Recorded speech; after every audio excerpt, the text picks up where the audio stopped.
Ես ձեզ կոնկրետ հարց եմ տալիս. քանի շենք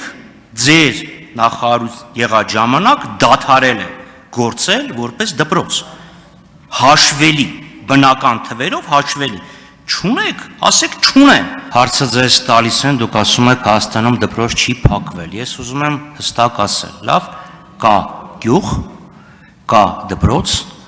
շենք, որտեղ երեխաները դաս են անում, հիմա գյուղը կա, շենքը կա, բայց այնտեղ երեխաները դաս չեն անում կամ չեն անելու, օրինակ Շիրակի մարզի Հողմիկ գյուղը,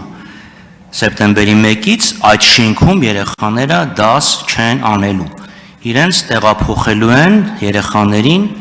բյուրակն, որը շուրջ 20 կիլոմետր հեռու է և կես ժամ գնալ գալ, ներողություն, մի ուղղությամբ գնալը, ուզում հասկանամ, այդպիսի քանի շենք դադարել է ըստ նպատակահարմարության օգտագործվել։